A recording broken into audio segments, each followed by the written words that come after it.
जय श्री महाकाल दोस्तों। जब माता पार्वती ने भगवान शिव से सभी कष्टों का कारण पूछा तो भगवान शिव ने पार्वती जी से कहा कि लालच ही सभी कष्टों का एकमात्र कारण है।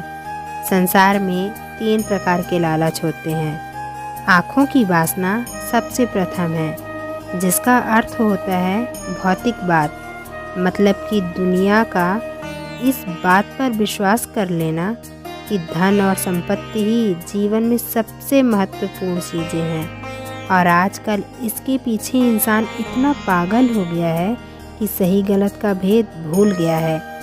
उसके बाद मनुष्य को मिलते हैं ढेर सारे कष्ट, वह रोता है, पछताता है, किंतु धन का लालच नहीं छोड़ पाता। भगवान शिव बताते हैं कि भौतिक बात का सुख अधिक समय तक नहीं रहता। जब माता पार्वती ने भगवान से यह पूछा कि वास्तविक सुख क्या है और किस प्रकार का सुख अधिक समय तक रहता है, तो भगवान शिव ने यह बताया कि खुशी से जीना इस बात पर निर्भर करता है कि हम अपने आंतरिक जीवन में कैसे हैं, हमारे विचार कैसे हैं, हमारी भावनाएं कैसे हैं, हम किन बातों पर विश्वास करते हैं और हमारी इच्छाएं कैसी हैं। भगवान शिव के शरीर पर लगी राख इसी बात का प्रतीक है कि जीवन में सब कुछ अस्थायी है। दूसरा लालच है शरीर की वासना अर्थात सुखवाद। यहाँ पर मनुष्य को इस बात पर पूरा विश्वास रहता है कि दुनिया का सबसे ज़्यादा महत्वपूर्ण काम है आनंद लेना।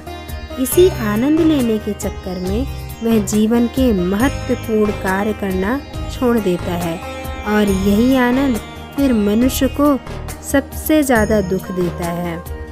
तीसरा लालच है जीवन का गौरव, जिसे हम अहंकार भी कहते हैं, जिसका अर्थ होता है अपने ही बारे में बहुत अधिक सोचना और यह सोचना कि आप हर किसी से सबसे ज़्यादा बेहतर हैं।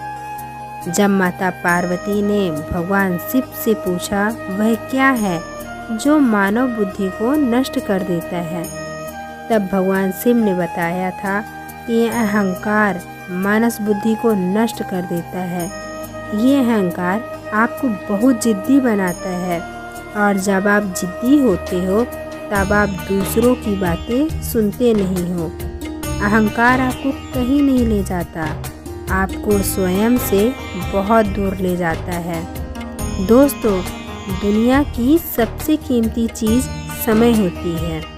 भगवान शिव को महाकालेश्वर नाम से भी जाना जाता है और काल का एक और अर्थ समय होता है। भगवान शिव समय के देवता हैं। जब माता पार्वती ने भगवान शिव से पूछा कि दुनिया की सबसे कीमती चीज़ क्या है, तब भगवान शिव का जवाब था कि समय ही इस दुनिया की सबसे कीमती वाली वस्तु है। किसी को भी यह देने से पहले बड़ी सावधानी और बहुत समझदारी से सोच विचार करने के बाद ही दें, क्योंकि एक बार व्यर्थ गया समय कभी वापस लौट कर नहीं आ सकता।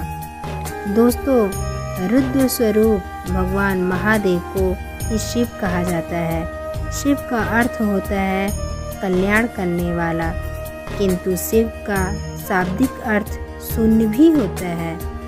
यह बात भी सच है कि इस दुनिया में सब शून्य से ही उत्पन्न हुआ है। ब्रह्मांड के मूलभूत गुण भी शून्य है। ब्रह्मांड में न हवा है, न ध्वनि है, न प्रकाश दिखाई देता है। अनंत तक केवल शून्य ही शून्य है। आशा करती हूँ कि भगवान शिव के द्वारा कही हुई बातों से आपको कुछ न कुछ सीख ज़रूर मिली होगी। अगर ऐसा है तो वीडियो को शेयर ज़रूर कीजिए। और हाँ, भगवान शिव के बारे में नशे जैसी चीज़ों के साथ गलत तरीक़ों से जोड़कर प्रदर्शित करने वाले लोगों को, जबकि हकीकत तो यह है कि भगवान शिव ने संसार के कल्याण के लिए विष पिया था। भगवान शिव से जीवन का मार्गदर्शन लीजिए